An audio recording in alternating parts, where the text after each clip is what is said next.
You're standing over a patch of dirt that hasn't been touched in months. It's compacted, it's laced with gravel, there's a root somewhere under the surface waiting like a tripwire. You've got gloves on, you've got the vibe. You've got that $100 tactical shovel, the one that promised it was military grade, multifunction, high carbon steel, overlanding ready, whatever buzzword makes you feel like you're buying competence instead of metal. You set the blade down, put your weight into it, and you drive it in. Hit one. The tool doesn't break. It doesn't have to. It just does something worse. It talks, not with words. Tools don't get to speak, but with a little flex where there shouldn't be flex, a tiny creak in the joint, a microscopic shift that tells you the truth about what you're holding. It's not a shovel. It's a hinge mechanism with a shovel-shaped accessory. Hit two. Now the joint starts negotiating. The collar loosens, or the angle drifts, or the lock face grinds with that gritty metallic complaint that says, I wasn't designed for this. You can feel the physics hunting for the weak point. Hit three, and then it happens. Catastrophic failure. Not the blade folding like aluminum foil. No, the blade is fine. The glamorous part survives. It's the unglamorous part that dies.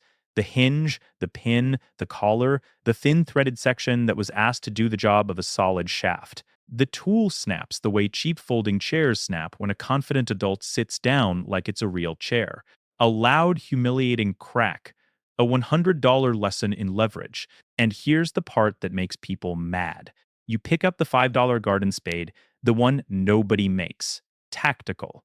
Because it's too honest. And it just keeps digging. No drama, no squealing hinge, no cosplay, just progress. That's the entire video. Everything else is the autopsy. Because this isn't really a cheap versus expensive story. That's the clickbait surface, and it sells because it feels like justice. People love watching expensive stuff fail. It's comforting. It tells you the universe still has rules. But the real story is uglier. Most tactical survival shovels are not shovels at all. They're portable hinge mechanisms marketed as tools. They're built around the folding feature first, and the digging function second. And that inversion, feature first, function second, is the scam. A shovel is a leverage tool. Hinges hate leverage. That is not opinion. That is mechanics. And mechanics doesn't care how many molly straps your pouch has. Now, before you get defensive, before you start listing the one brand that actually works, before you tell me you've used yours for 3 years and it's fine, slow down. I'm not saying every folding tool explodes on contact with dirt. I'm saying the failure mode is built into the architecture.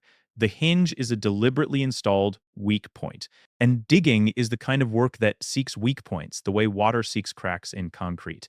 Let's rewind to the pitch, because the pitch matters. The pitch is the spell. The marketing claims are always the same, just rearranged like a cheap magic trick.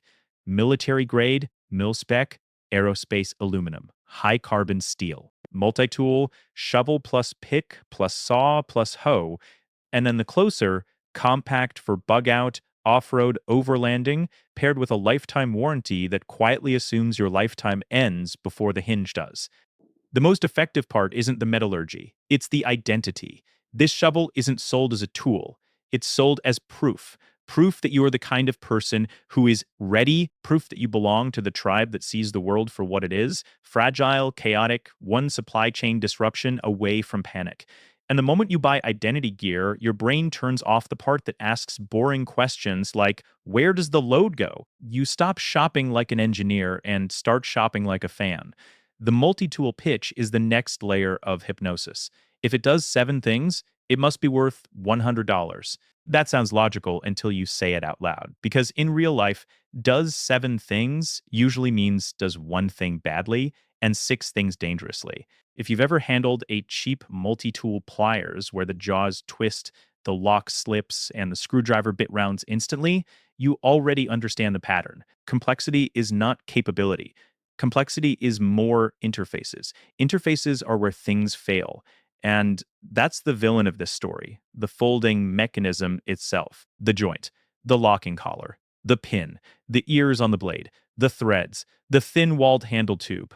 All those little parts that don't look impressive in product photos because they don't sparkle. They just quietly carry the entire force of your body. So let's talk about what a shovel actually is, what the job is, not the vibe. Digging isn't gentle scooping. If you're digging in sandbox sand on a beach, sure, you can pretend a shovel is a scoop. But real digging, soil that's been packed by weather, footsteps, vehicle tires, real digging is repeated prying, levering, and twisting. You drive the blade in, you rock it back and forth, you pry against roots, you twist the handle to break suction, you use the blade like a wedge. You're not moving dirt, you're breaking a stubborn composite of clay, rock, roots, and friction that does not want to move. Hard soil turns a shovel into a crowbar with a flat end. Roots turn it into an axe that you're levering sideways. Rocks turn it into a pry bar that you keep ramming into granite because you hate yourself and you want to test your tool's religion. That's why shovels are traditionally simple. A cheap garden spade survives not because it has magical steel, it survives because it's basically one piece doing one job. It has a continuous load path.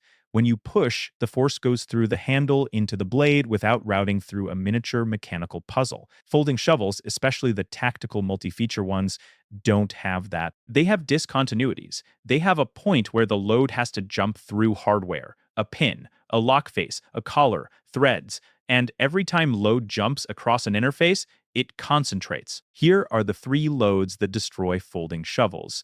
Not theoretically, in your hands, in your real dirt, in the first 10 minutes.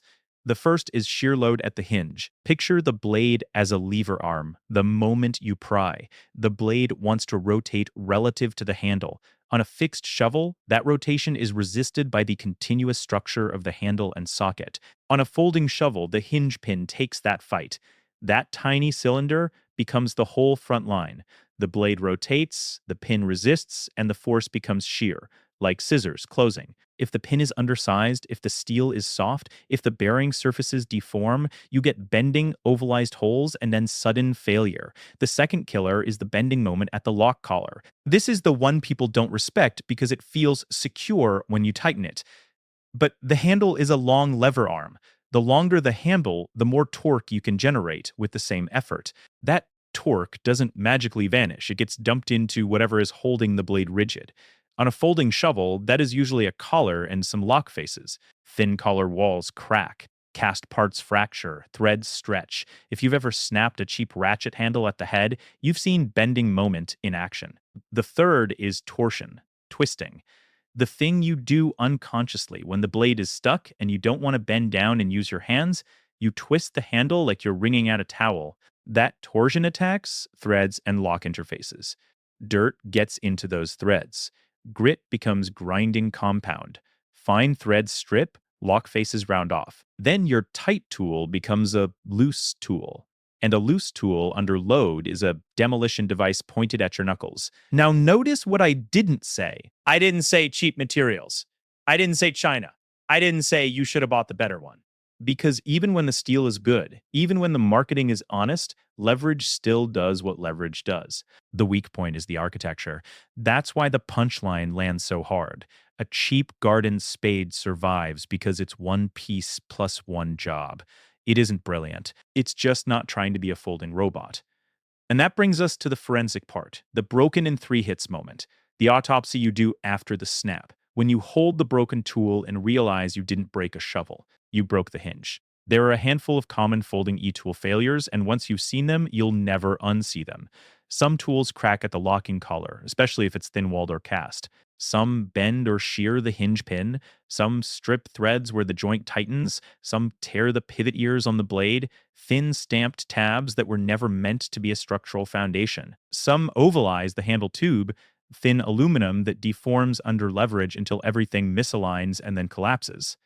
And here's why it fails fast. The tool is designed for compact storage, not transferring force safely. Compactness is the primary requirement. Strength is as much as we can get away with while still folding and still looking cool. This isn't me guessing. You can see the culture around these tools admitting it in fragments. People talk about folding tools loosening, freezing up, cross-threading, becoming a pain exactly when you need them to behave like a shovel. One commenter flat out describes folding shovels getting stuck in cold weather and cross-threading, and points to a fixed cold steel shovel as a better alternative because it avoids those moving parts and thread-related headaches. reddit.com/r/bugout/l05/just_picked_this_what_just_everybody_think_of/. And in another place, Bushcraft circles where people actually digged instead of just photographing gear. Someone says the quiet part out loud. I've had every commercial folding shovel break eventually, and then describes switching to a cold steel special forces style fixed shovel as virtually indestructible compared to the trifolds. com/threads/folding shovel, DVS classic shovel -VS classic shovel. That's not brand worship. That's architecture worship. No moving parts, no hinge, no tiny pin pretending to be a beam. Now we stage the main event, the test.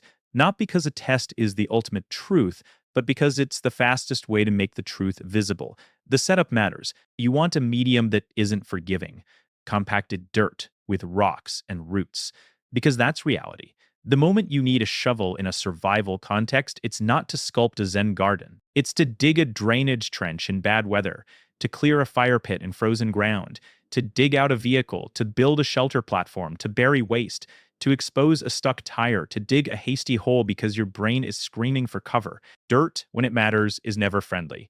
You line up 3 tools. First, the expensive tactical folding shovel. Second, the cheap garden spade. The $5 nobody respects. Third, optionally, a fixed shovel as tool contender. The kind of tool people compare against folding e-tools when they're tired of Hinge drama. There's even a video out there comparing a cold steel Special Forces shovel against a German NATO trifold, framed explicitly as the truth about tactical shovels, which tells you how long this argument has been simmering. youtube.com/watch, V=WBK, L8A4VXB y.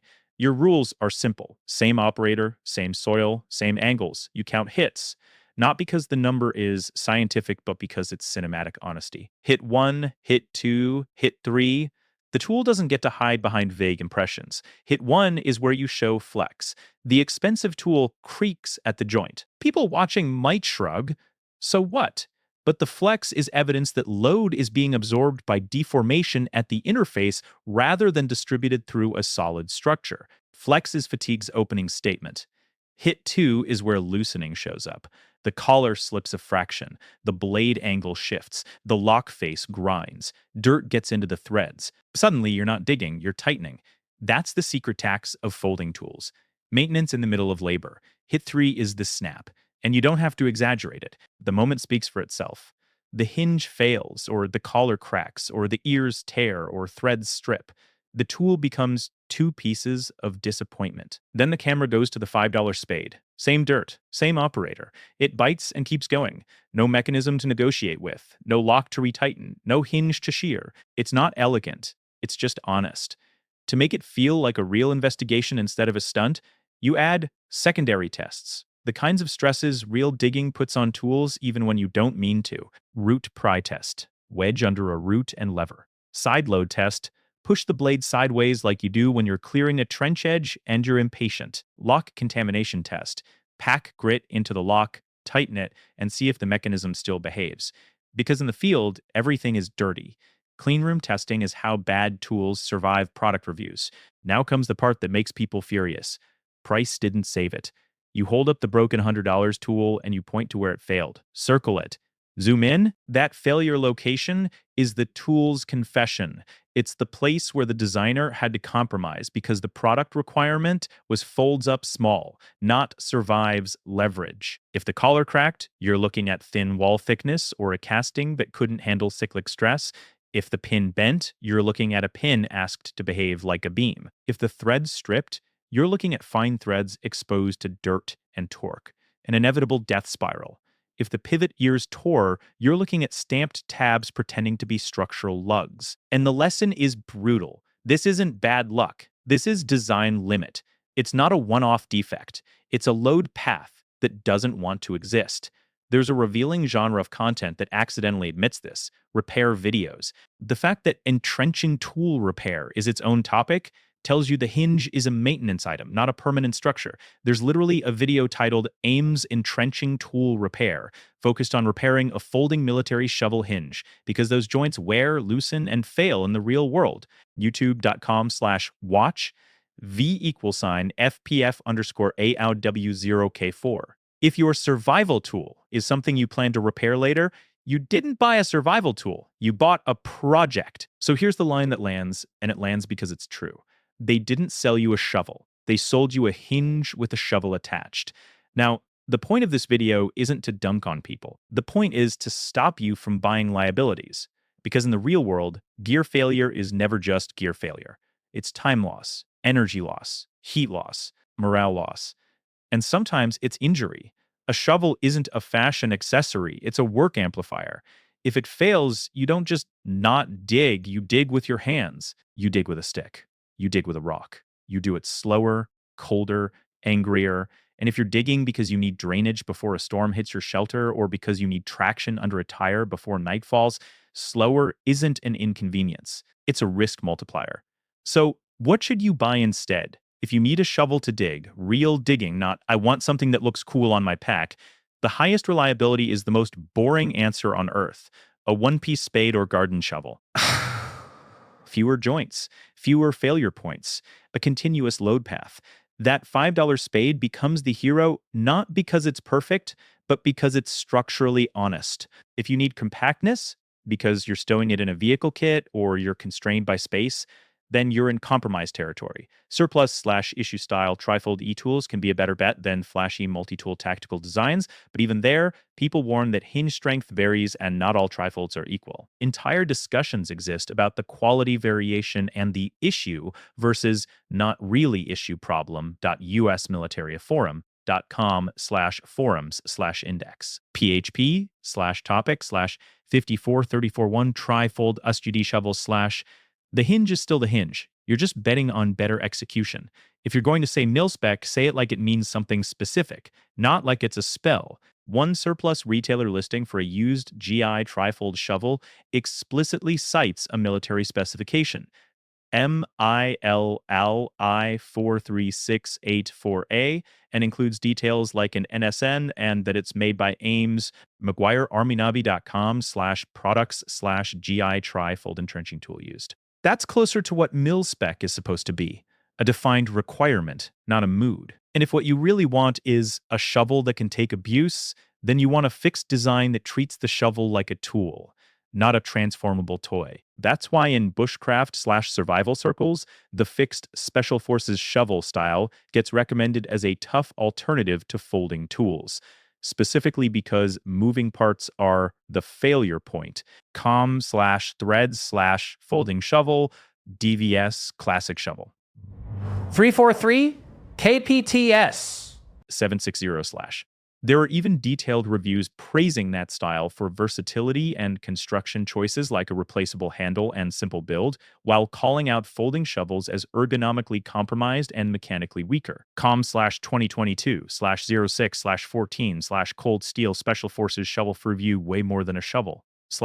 None of this is a guarantee. You can still break a fixed shovel if you're determined enough, or unlucky enough. But now, your failure point is something honest. The handle, the blade, the socket, big parts, not tiny pins and threads hiding inside a collar. Now, we close with the part you came here for, the buyer's checklist. How to spot the scam in 10 seconds. First question, how many joints are between your hands and the blade? Every joint is a potential failure point. More joints means more interfaces, more looseness, more concentrated stress. Second, is the lock a thin collar or chunky forged bolted hardware? Thin collars crack, chunky hardware distributes load. Third, is there a small pin doing all the work? If the tool's structural integrity depends on a tiny pin, you're trusting your digging force to a part the size of a cheap nail. Fourth, are there fine threads exposed to dirt?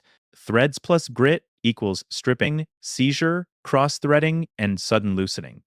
People complain about exactly that, threads becoming a pain at the worst time. Reddit.com/r/bugout/com/L05/just_picked_this_what_what_does_everybody_think_of/.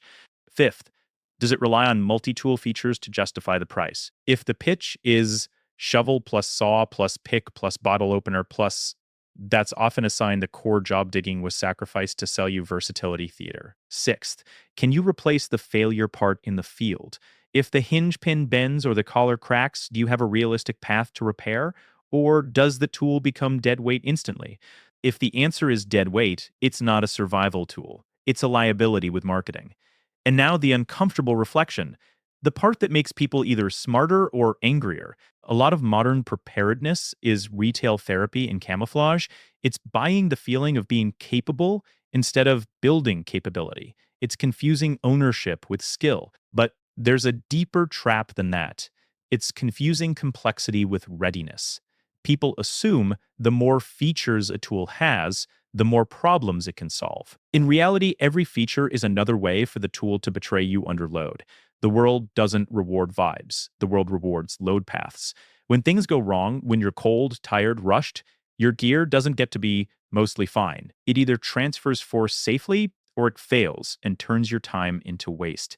And in high stakes situations, time is the only currency you can't refund. So ask yourself this, and don't answer like a consumer, answer like a survivor.